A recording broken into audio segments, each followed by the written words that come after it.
Well, hello, everyone, and welcome to another bonus edition of the Missing Lynx Podcast. Every once in a while, I get myself lucky enough to where I have an actual guest that wants to come on and talk basketball. And today we have the voice of the Minnesota Lynx, Sloane Martin. How's it going?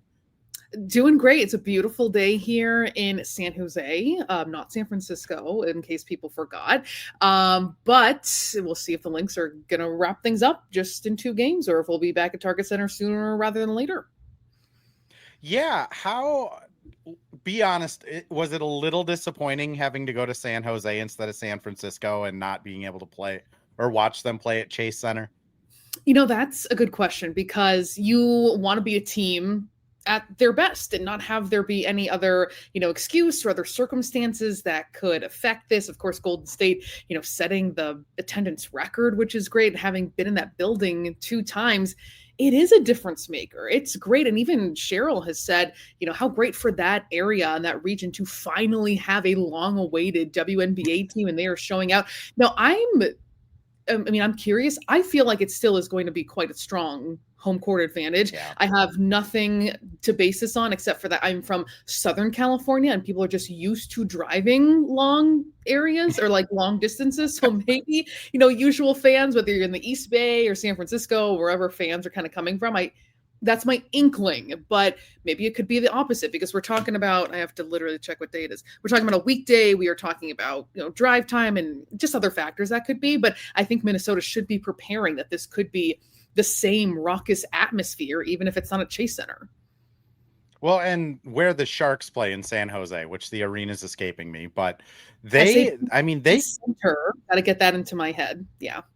Okay. All right. What's the capacity there? Is it like a pretty good size, like 15,000 or? That's not always the details. Oh, if you don't know, it's just fine. We assume it's going to be on par with, a Chase Center or Target Center in terms of being a men's major professional sport arena. Oh, for sure. So yeah, I think that's fair. Yeah.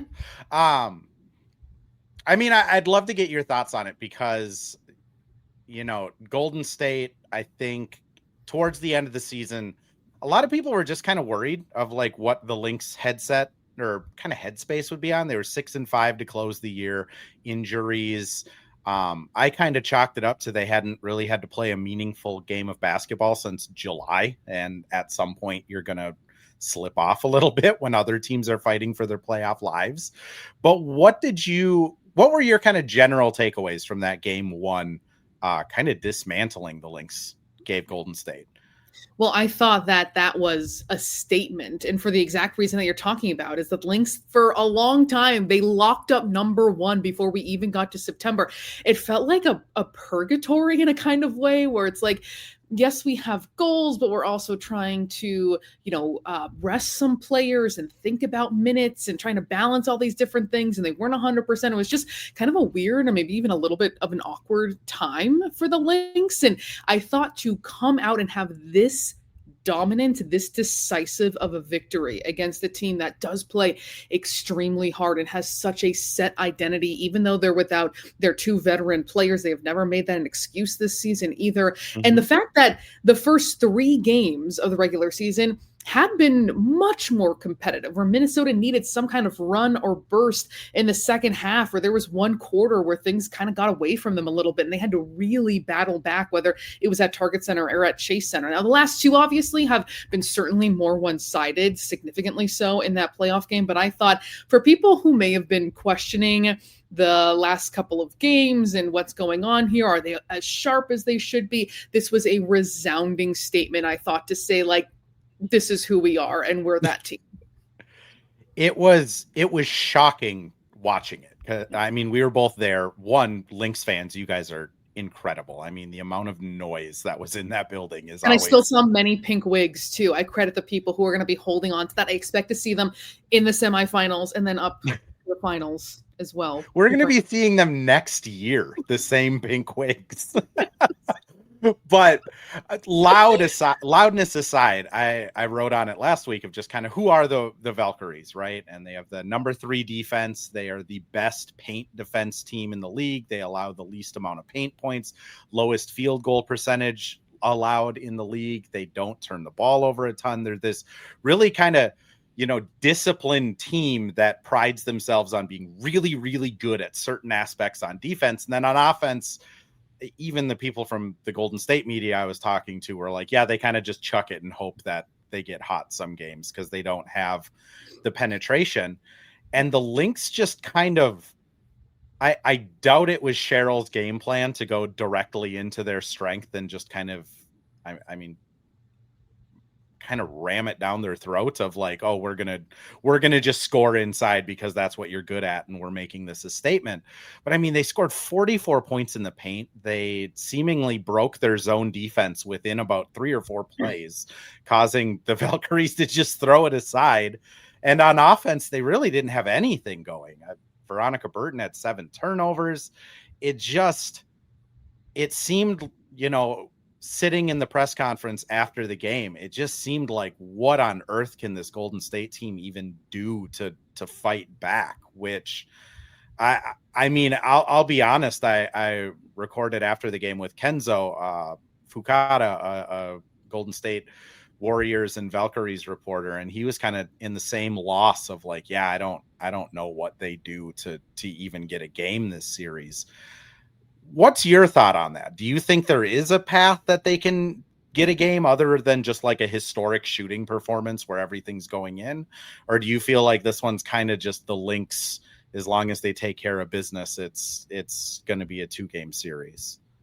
Yeah, that's you bring up really good points there, Andrew. And it's hard to, divert yourself from that exact thinking where it's like this one team is just so much stronger in a lot of categories. And that's not to take anything away from Golden State. In fact, I don't think it's empty words or just, performative for Nafisa Collier or Cheryl Reeve to talk about how hard this team battles and how we're not overlooking them. And in my one-on-one interview with Cheryl that I get every game, and shameless plug for my broadcast too, I'm on the road, the local broadcast. If you don't want to watch the national TV, or you can do both, mute it. Sorry for the digression. I'll be honest. I usually end up muting games and just listening to Sloane for road games. So I have recommended that to quite a few people that get frustrated with the national broadcast. Appreciate that very much. Sloane's a good way to get information. Oh, thank you. I try. But it seems like there's just such a gap there. And what I was saying was, I don't think that it's just empty words. What Coach Reeve, what Fee has said about what they expect from this team. Cheryl told me in that interview where she said they were 1 game away from being the 6th seed, that we do not take that for granted, of how talented they are. And I thought Natalie Nakase and her kind of mentality too, where she said, all right, they did their job at home and now we're going to do our job at home too. And I think that is a difference going from a 2-1 format to a 1-1-1, because there were a couple blowouts, including this one, on day 1 of the WNBA playoffs. And could that change the dynamic here? And I think that's a really interesting thing to see for basically the first time here, that we're not at Target Center, that we're in San Jose. So I think that that's something you can't overlook either. Do I think Minnesota will move on after 2 games? I think that would be rational and logical to say so. I know, and this is something that I do bring up when it comes to this matchup, and hilariously it is in the Golden State notes, but I have not immediate insight, but I was coached by Natalie Nakase when I was 16 or 17 years old in Southern California. She was my AAU coach. And, the things that we remember about her is that she is 5'2" generously. She walked on at UCLA, which for us was a dream to do, became a starter on that team and was someone who pushed us extremely hard and held us to a high standard. And I thought was a really great coach to have in my life at that time. At that age where you have another woman who's tough on you and holding you to a high standard and challenging you. And it seems like she is the exact same coach in so many ways. And I think back to what Cheryl has said at different times, saying this is a well-coached team, someone who could be, the WNBA Coach of the Year, AP Coach of the Year. So I think you can't overlook that either. When we look at what the Valkyries are missing, the fact that this is now 5 games of data that we have where the Valkyries have been shooting 25% from 3. And you bring that up too in those conversations with Valkyries reporters. And I've had that same sense too, hearing from Natalie Nakase, where she was asked about that. You lead the league in 3-point attempts, but you're in the bottom when it comes to efficiency. And she more or less said we don't care, that we're going to hang our hats on defense, and that's the number one thing that we care about. So I think that something that stood out to me that was, and you mentioned this too, is scoring in the paint for Minnesota. I just thought being able to remove that superhero strength that the Valkyries had leading the WNBA in opponent points in the paint, just 29 and putting up 44, that felt like a statement itself. So if you're the Valkyries, what do you even do there? They still shot double-digit threes on you, and they pummeled you in the paint, and what that dilemma is. And I don't know how you overcome that.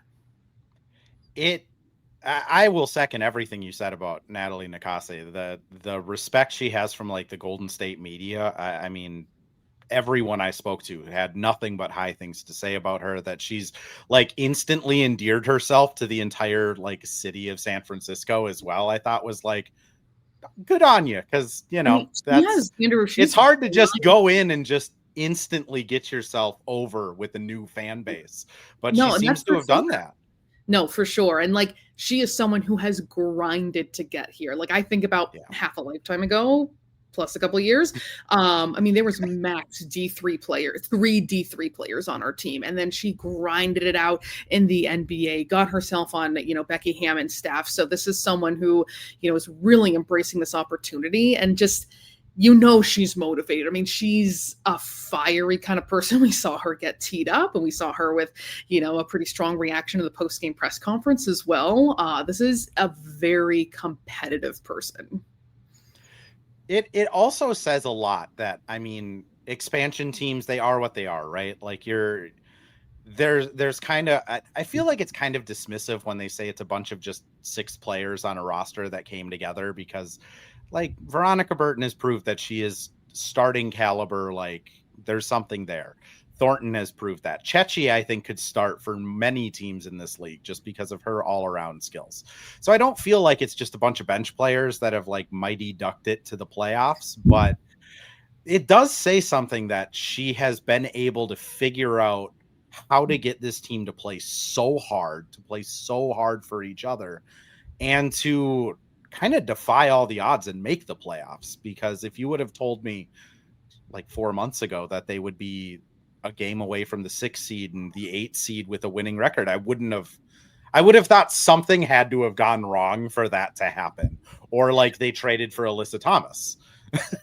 Right. I mean, that's why there's a tennis tournament. That's why we're here right now, because no one thought that this would be happening, that this was, possible and within reach. A winning season, going to the playoffs, a nearly top 6 finish that is top half in the WNBA this season. I mean, that is really remarkable. And that's why I said all these things that players and coaches around the Lynx have said about Golden State, I think is genuine about, I think mutual respect that is there too. And if there's 2 things I would distill to Cheryl Reeves' just coaching philosophy of her entire career, it is unselfishness and playing hard. And I think Golden State meets those 2 things in terms of how they also want to move the basketball. And Coach Nakase said the same thing, where she said, I feel like there's a lot of parallels between these 2 teams and how we want to move the basketball, the pride we take in defense too. So I think that there's, obviously there's a gap here, what we've seen, especially the last 2 games closing out the regular season, and of course game 1, but really intriguing when you look at Golden State overall.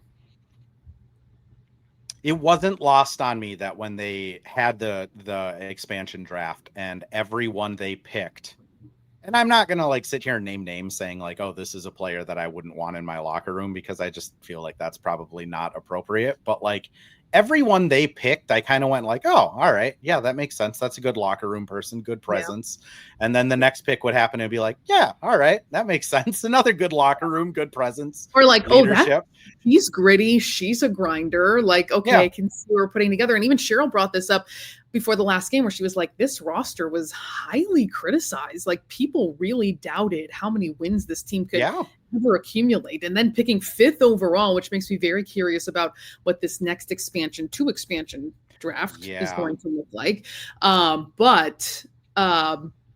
mean, you're exactly right, where there were a lot of questions, and Cheryl acknowledged that, of like, but look what they did. Yeah.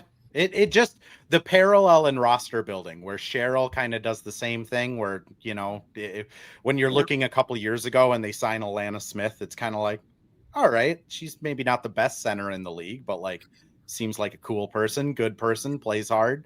And now she might be winning defensive player. Kind of same with Courtney Williams, where, I think there was a case to be made that Natasha Cloud could have been brought here, or just bringing Natisha Heidemann in was kind of enough to quell that point guard role. But she brings in Courtney, and it's kind of like, yeah, all right, that makes sense. Kind of plays hard, seems like a good person. And I think that goes a lot farther than maybe us in the media talk about, of just having 12 to 15 good humans on a bench. Sloane, I'm going to... Oh, what's that? Oh, I said those good people who also hustle their behinds off. That's another ingredient. Yeah. Yes. Well, Sloane, we first have to do a mini Sloane appreciation show here. As Minya says, appreciate your work, Sloane. Thank you. Mitch says Sloane's the GOAT. And Ben drops in, says the one and only Sloane Martin, truly one of the best in the business. So we did have to pause a little bit for a Sloane renaissance here, because thank you to those folks. I appreciate your work, but also some other people do. Thank you very much. And I appreciate folks who have tuned in the entire season long, but like, that's what's so exciting about the playoffs is like, this is also like the reward too for everybody who's been tuning in and like amped up. And it's like, being right here, so I appreciate it. We made it. Sloane, I do want to ask you about Natalie Nakase's kind of post-game comments. First, I'm going to throw us over to a quick ad, though. Well, hello. Thank you, Livestream Andrew. This is Ad Read Andrew. And today we have Firehawk Construction and Remodeling, the presenting sponsor for the Missing Lynx podcast. Firehawk Construction and Remodeling strives to inspire people to follow their ideas, working with respect and understanding to create a quality, tailored result. Firehawk Construction and Remodeling, located in Blaine and serving in the North Metro area, is here to help you with your building and remodeling needs. I can say personally, thanks to Firehawk Construction and Remodeling, I have a beautiful deck in my backyard, and countless projects that I started, they finished. Get started on your new deck or remodel today by calling Isaac at 763-710-5686. Good job there. And if you don't like calling people on the phone, my beloved wife, who would rather die than call somebody on the phone, Firehawk does have a website now where you can submit kind of ideas, questions for quotes and emails back. So you can now do that virtually as well, firehawkconstruction.com. Okay, Sloane. So Natalie Nakase comes out of the game, and I think everyone in the post-game media room tried to give her multiple opportunities to walk back what she said a little bit. She kind of came out right away and said, the refs were killing our momentum, killing our groove. She mentioned a quick, like, back-to-back offensive rebounding foul. One of the Golden State writers followed up and said, like, so, like, what about the refs? And Natalie kind of doubled down a little bit more and said, like, we just want a fair fight. Like, we want a officiating thing that's fair for both teams throughout the entire game. Another Golden State media member asked, like, what do you mean by a fair fight? Like, where did you feel it was unfair? Natalie kind of responded to that saying, like, it's not the amount of fouls, it's when they're called. And a lot of the fouls that she was feeling were being called were kind of at very inopportune times for them. A little bit more background. We did ask Cheryl when she got into the post-game presser, and she, to summarize, she said, the officiating was weird. Coming out of halftime, Cheryl kind of joked that she went up to the refs and are like, what the heck did you guys talk about? Because this is not how the officiating was in the first half. So I do think, there's probably something to say about the officiating, but I'd love to hear your take on it. Yeah, sometimes it's hard, Andrew, because sometimes my approach as a broadcaster, I wouldn't call it ambivalence, but I'm stating what's happening. And this is like objectionable fact that this is the whistle, this is what happened. On paper, and I'm glad that you went through that and really parsed through what both coaches said, because sometimes it is incredibly we were hard. really trying to give her a chance, but I told you, she's continue. But I understand how frustrating it is when, especially on an effort play, you get called for a foul. I think it's also frustrating when, a bigger player gets called for an illegal screen against a smaller player, and want to get a second look at that too, and how sometimes that can line up and just be frustrating on both sides. And on paper, it's hard because the Lynx shot just 3 more free throws. Sorry, they shot 3 fewer free throws. It was 27 to 24. And clearly, sometimes it's hard to have this conversation, I think, within the context of this specific game, because there were 51 total fouls. There were a lot, and they were quite evenly split. So I understand the distinction that she is making about momentum killing, but I just don't know if that's what you can chalk things up in this, a game when you were down by as many as 36 points. So, and I understand why she's going into that. She talked about officiating Natalie Nakase actually coming into this series, where she said in that game, the 4th game of the season, to close out the regular season, she said, we were whistled for 6 offensive fouls. So we're trying to understand how to best play against this specific team and what that means for us, what adjustments we need to make. So this is clearly had already been on her mind, even coming into the series. So I know that that's just not a firm response either way. I feel like in some ways I'm like the observer and the teller of what's going on, but it is a lot of fouls that happen in that game, no doubt about it. It felt like an NBA game, and that is the biggest critique I can give. The NBA has way too many fouls. One of my favorite things about the WNBA is they let them play, sometimes too much. But poor Terry Horseman, the gentleman that gets to sit next to me from the 9, I multiple times said, like, they must not want to wait at the airport for their flights out of here, because they're like killing this game with penalties. I felt the same way. I mean, I can look at it and say, they called 2 quick fouls on Alana Smith in the first quarter. She went to the bench with 6 minutes left. You can look and say they called 2 illegal screen plays on Fee within 2 minutes in the third quarter. Yeah. She went to the bench. I'm not going to disagree with Natalie and say that the officiating was great. That being said, I do think it was bad fairly equally for both teams. I didn't feel like there was this, massive one way or the other advantage by the calls. It just seemed like it kind of sucked for both of them, which I think that's why Natalie ended up getting the technical. I mean, like you said, obviously it was something that maybe was on her mind coming into it. And when it's already on your mind and then it just kind of compiles, it doesn't help things. Now it'll be interesting to see if or how things might adjust in game 2 and how each coaches just kind of have to go with that kind of flow, if it is different or not. Or like Cheryl said, these are 2 very physical teams. So maybe we're going to see just a lot of whistles. I think I just have a feeling we're going to have a lot of whistles in game 2, and if there is a game 3 as well, because like you said, they're very physical, and unfortunately, that physicality is going to cost you fouls sometimes, and it'll be interesting to see if they make that kind of switch mid game again, though, because I did feel like there was kind of they let him play pretty well the first quarter and a half, or maybe not the first quarter and a half, but especially the first 6 minutes and then the entire second quarter. And then it just kind of switched where all of a sudden you're getting these moving screens called and offensive rebound fouls and just kind of weird, a off ball clear path transition take foul, which I can say I have not seen that before, but that's enough hammering on the refs. As Nate Pence says, Golden State's was just kind of outplayed. I do feel like, because it's building up in the chat again, we have to take another Sloane appreciation break, where Little Bit says, love Sloane insight, need her on more. Rodney says Sloane calls a great game.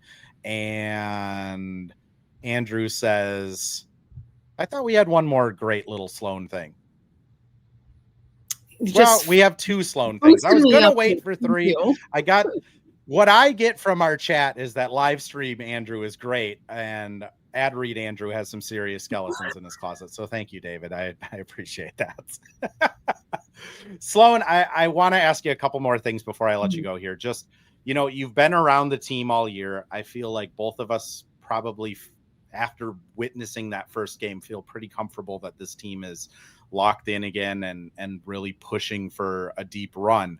Looking ahead, yes, there's a game left, or a game or 2 left, but kind of looking ahead, how do you feel like the playoff bracket kind of laid out for the Lynx, where, they're either going to be getting the Mercury or Liberty in round 2, and then I would assume Atlanta or Vegas in the championship, although Indiana, right before we started recording, pulled off the upset and beat Atlanta and Indiana. So that's going for game 3.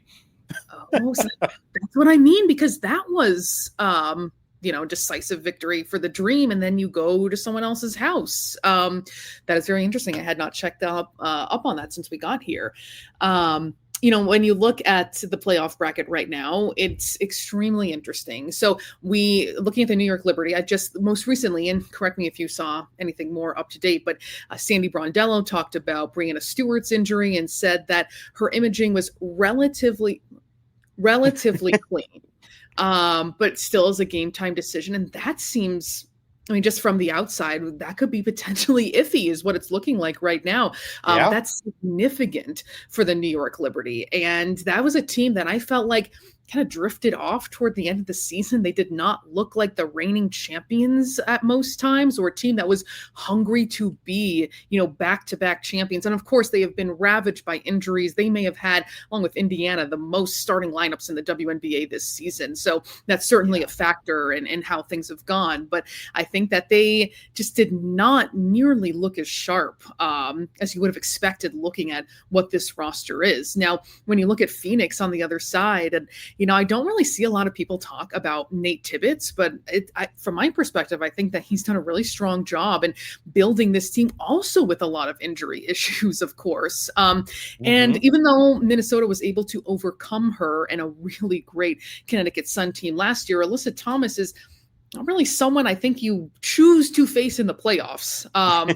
That is, and this was, of course, with all due respect, she is one of the greatest players on the planet, an MVP candidate in her own right, but she is a scary competitor, and someone who, and this is something I say every broadcast because it has stood out to me for so long, but I remember a couple of years ago, Cheryl Reeve talking about Alyssa Thomas. I remember it was Cheryl who brought in Thomas to USA Basketball. She had really not been in that ecosystem throughout her career, and she brings her in for the World Cup, then of course the Paris Olympics, because of the respect that she has for her. And she said, no one plays the game smarter than her, harder than her.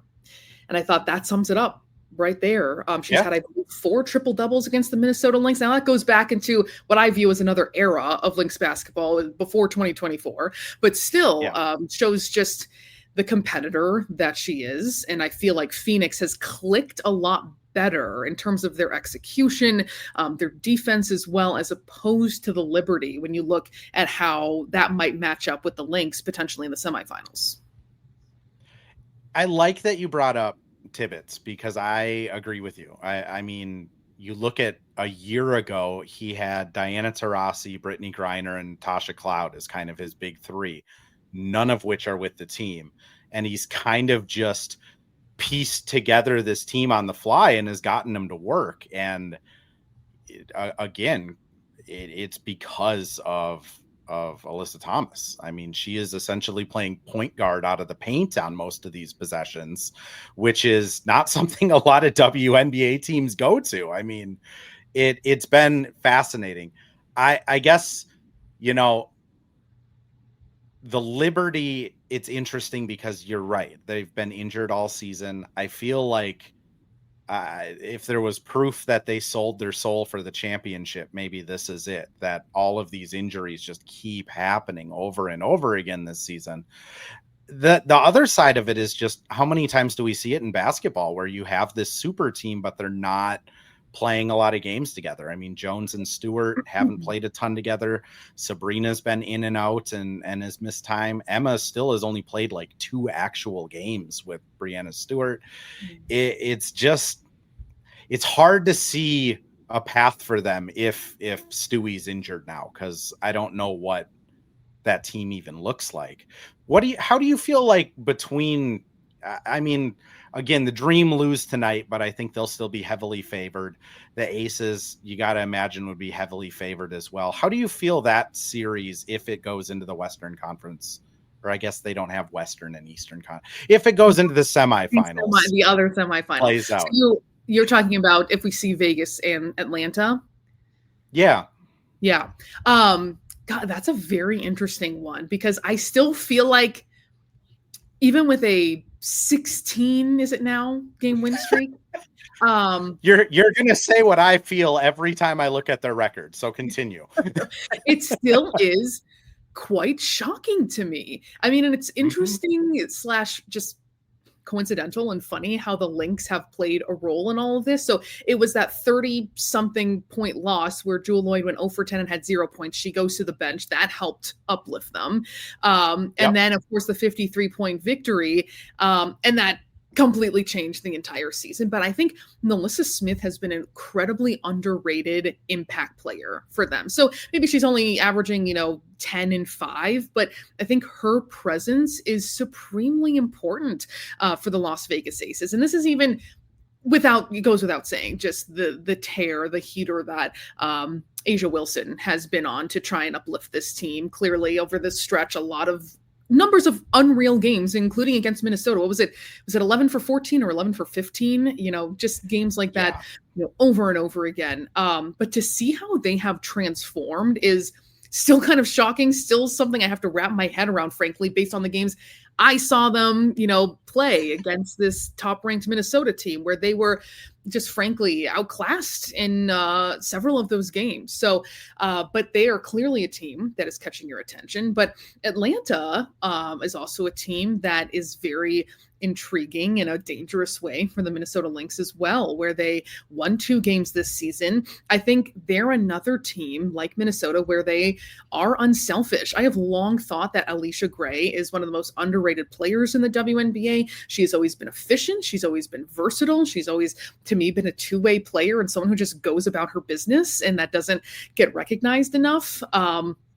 And I think that their length, I remember something also Cheryl Reeves said to me, where she said Brianna Jones just wakes up and gets out of bed and she's ready to offensive rebound. I mean, she's a game changer in the way that she is able to get on the glass. She is also, I think, one of the most underrated players in the WNBA. And it's not just looking at win shares, but take a gander at that, and that will show you at least somewhat of a peak of the kind of impact she's capable of having. So this is a long way of saying, I don't know, Andrew. I think both of those teams can be dangerous in their own respective ways, and they are different ways, and a very tough matchup, I think, even for Minnesota, who went 2-2 against Atlanta, who only lost 1 game to the Las Vegas Aces. This current version of the Las Vegas Aces, the first 500, or the first the good one, 500, totally different. But I see them as being both really quite challenging when you do look ahead in that way. Yeah, it's been very hard for me to get the Aces. I mean, they were 14-14 before they went on this kind of ridiculous run of 16 straight, and it's hard for me to forget that they were a 500 team not that long ago. And because of that, I feel like I don't feel as though I'm like dismissing them, but I feel like I'm not giving them their due, because Asia has been phenomenal. They have gotten something really going there, but like it's just so hard for me to forget that this team for 2/3 of the season wasn't very good. Mm-hmm. And then Atlanta, everything you said, I completely agree with. The only thing I would add is teams that are really good at offensive rebounding and that shoot a ton of threes scare me with this Lynx team, because this Lynx team, just long rebound seems to be one of their Achilles heels. Those, somebody early in the shot clock just launches a 3. It just seems like And I will say I do anticipate it getting better, because a lot of those rebounds comes down to guard play and guard rebounding. And when you have nothing to really play for 11, 15 games, you're not probably going to be rebounding as hard as people that do have something to play for. But it's just that 3-point variance in Atlanta's offensive rebounding ability just scares me a little bit more than any of the other teams, I would say. Sloane, I'm going to throw us over to point. Oh, continue. No, I was just going to say, I think that's a very fair point, and something that is, but the other thing I will say too about Atlanta is that's maybe been, and I know Minnesota didn't win that series, but maybe the most fun series this season, just close games and tough battles and just fun matchups, I think, overall. We get angry K-Mac in Atlanta games usually, which is always like one of my favorite versions of K-Mac when she's Can I just say too upset, which I feel bad because I really like K-Mac, but yeah.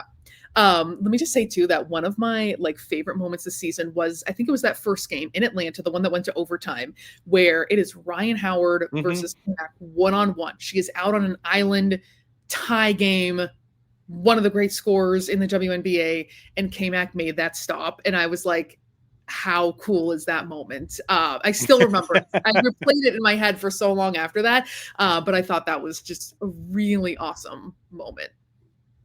Yeah. Angry K-Mac always shows up against Atlanta.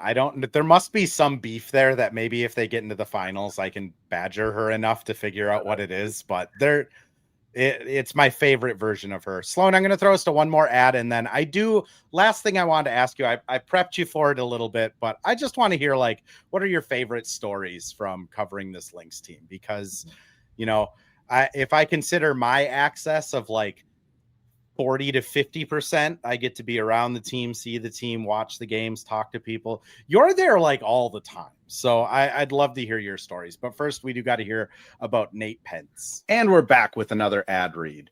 This time for Pence Homes, the presenting sponsor of Hitting the Hardwood Network. From the best tools and technology to transparency throughout the entire process, Nate Pence and the Pence Homes team is the top choice for buyers, sellers, and is proud to support you and your home ownership goals. Get started today by calling 612-308-1122 or by emailing info@pencehomes.com. Alrighty, Sloane, the floor is yours. I am just curious, what have been your favorite moments covering this team so far? Okay, so first of all, this is a hard one to answer, Andrew, because I can't just be spilling everything here that I'm here all the time. I respect the access that I get, that away from the team. And actually, it's WNBA rules that you can't take videos on the plane or anything else. So I don't mean to. Okay, so don't get fired. Don't get fired. We don't want you to lose your job. Which means that there's really not a lot. I will say, I think something that really stands out to me is just seeing, them off the court as much as I do. The family that's around them, or friends who come and travel to see them at different arenas, and just seeing the connections that they have, because there is so much sacrifice, especially for those players who do play year round and play overseas, and finding those opportunities to see their loved ones, see people around. I think also just conversations with coaches too is one of my favorite aspects of this team. I get to pick the brain of Cheryl Reeve before every game. And sometimes, she is a chess grandmaster, and I'm a 500 ELO. Shout out to anyone who understands that and is a chess nerd like me. But it's one of my favorite things about this season, the relationships that I have with the assistant coaching staff as well. So I don't mean to be a party pooper and not really bring anything specific here to the table, but it really is because it's just this is, a regular part of my job and something that, it's just internal. But I would like I said, those times away from the court, being just in the hallway as they're getting wow, sorry about that. I have this, by the way, I have my computer on top of some kind of coffee accoutrement thing here. Ooh. So little slid around a bit.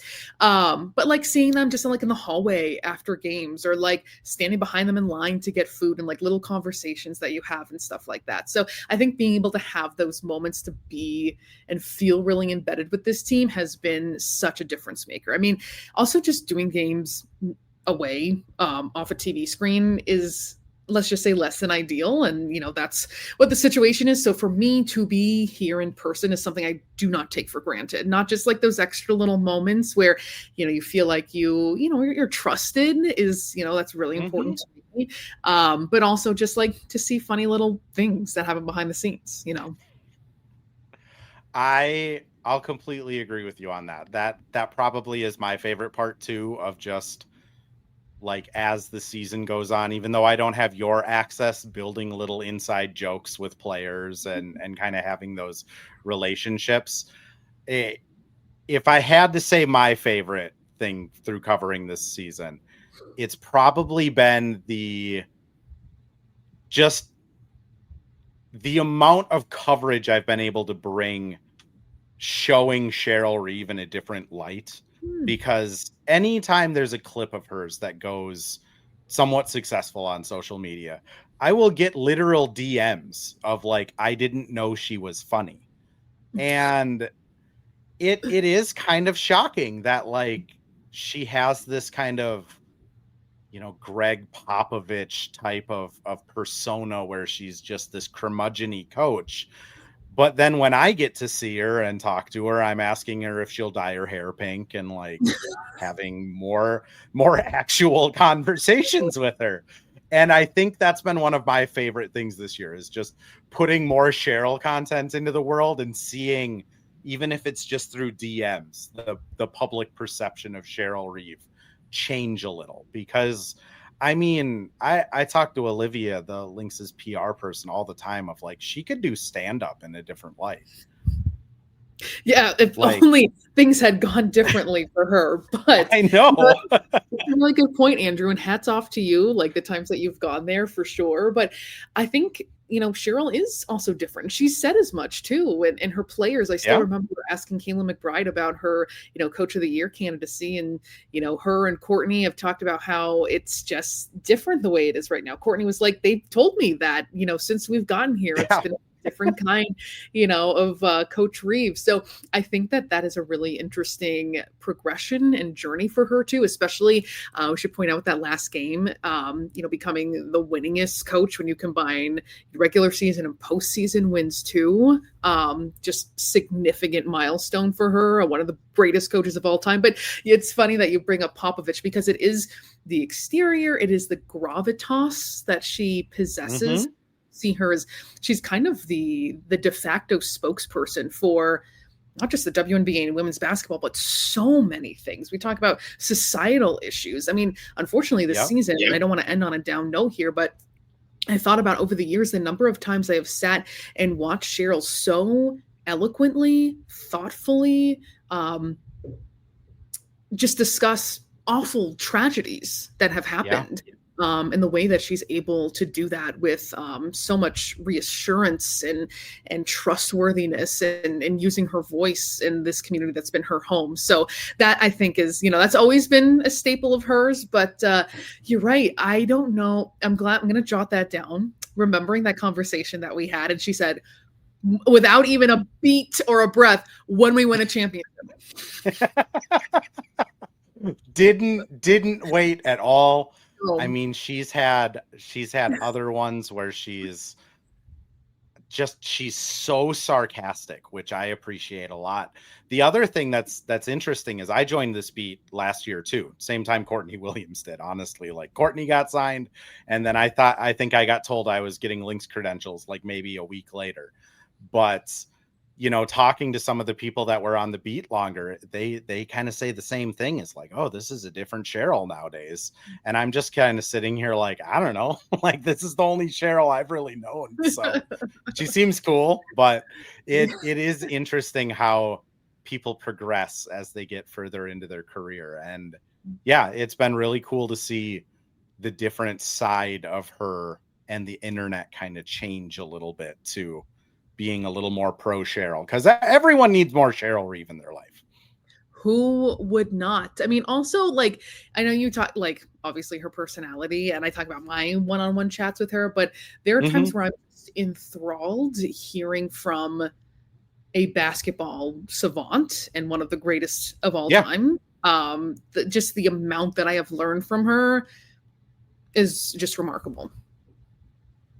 I still remember a few months ago, I was just, Fee, or it was about a month ago, Fee was out injured, and I was just kind of talking about, like, how would you guard this team when they get into their pick and roll and like that stuff? And Cheryl's like going into how she would double like the down screen and come from the corner. And then she's like, yeah, but I guess then like, Bridget and Lan and all of them would be open. So I'd probably do this. And then she just kind of like ended saying like, yeah, we put him in a tough spot with like her little grin. And it's just like, yeah, you do, Cheryl. You've assembled the Avengers of WNBA here. Like, it's interesting to see her thought process the few times I've gotten to see it too. But Sloane, that's all I had for at least the podcast version of this. Is there anything you want to plug? Anything you want to say before we end it here? Well, thank you for that. I feel like, because I have to direct people to my Instagram. I'm definitely there more than Twitter. I feel like that's maybe self-explanatory. But it's _ Sloane Martin, Sloane with an E. And also just tune into the broadcast. I appreciate it so much. It is just me working solo, but with just kind of the depth of knowledge that I have about this team and this league. Really excited to just like how I can jam pack as much in there as possible. And I appreciate everybody who's tuned in or said nice words or continues to follow along for the stretch of the season. It's finally time where all of our questions will be answered. Sloane, thank you so much for hopping on here. I appreciate you so much. And to the 395 people that have swung through here tonight, you're why we're doing it. Lynx fans deserve content. I'll frame it as Terry does. We will provide the content. It's up to you to decide if it's good or not. But until tomorrow night, I'll be back on the live stream after the game ends.